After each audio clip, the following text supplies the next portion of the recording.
Bonjour tout le monde. En fin de cette paracha de Vayigash, le dénouement de l'intrigue entre Yosef et ses frères.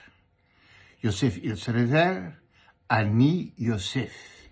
Moi, je suis Yosef, Achichem, votre frère. Et qu'est-ce que le pasuk dit après? Une fois qu'il se révèle, Velo yachlu echav la anototo. Et les frères, ils n'ont pas pu lui répondre. Ils n'ont pas pu réagir. Ils sont restés cueillis. Qui nivhalu mipanav. Nivhalu, ils ont eu peur. Ils étaient déstabilisés. Behala. Littéralement, ils étaient pétrifiés. Mipanav. À cause de son visage. Rashi sur place, il explique que une fois devant Yosef, ils n'ont pas pu le regarder. Ils avaient tellement peur de ce que Yosef va dire qu'ils n'ont pas pu réagir. Il y a une explication alternative. Alors, en effet, le Midrash dit que Léatit là-haut dans le futur, lorsqu'Hachem va dire « Moi, je suis Hachem », de même qu'on n'a pas su réagir devant Yosef, on aurait, avec ces deux mots, une telle peur qu'on n'aurait plus rien à répondre. L'explication alternative va comme ça.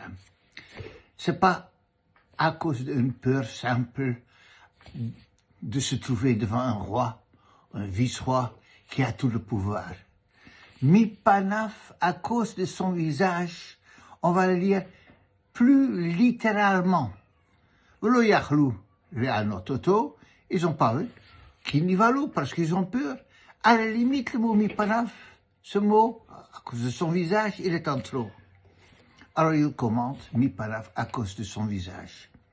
Une fois que Yosef, il s'est révélé et qu'ils l'ont bien regardé, eh bien, ils l'ont reconnu. Ils ont vu que c'était Yosef.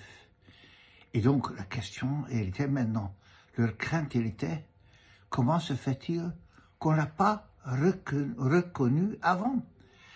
Nivhalou, ils ont été pétrifiés, mipanaf, en disant, pas seulement que maintenant, intellectuellement, on comprend l'histoire. Non, c'était pas juste ça. Maintenant, on voit que c'était Yosef, derrière la barbe. Et derrière quelques changements, on peut très bien reconnaître que c'était Yosef. Et c'était ça dans le futur. Dans le futur, ce sera la crainte des nations, la crainte des peuples, que tout à coup ils disent, mais comment se fait-il que tout au long de l'histoire, on n'a pas su voir la vérité? Pourtant, la vérité, elle est là. Elle est présente, elle est claire. Alors, parce qu'il y a un petit peu de choses autour, donc, pourquoi est-ce qu'on ne l'a pas connu? Parce qu'on a été tellement en train de réfléchir à d'autres choses qu'on n'était pas disposé à reconnaître la vérité. Pas parce que c'était pas possible, mais parce qu'on n'était pas disposé.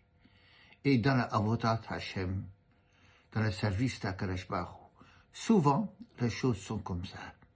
On va parler la vérité, non pas parce qu'on n'en est pas capable, mais parce qu'on ne se prend pas la peine de bien regarder. Parce que si on regardait bien, eh bien, dans beaucoup de choses, on verrait clairement ce qu'il est la vérité. À tout le monde, pour ce Shabbat, Shabbat Shalom, et à la semaine prochaine.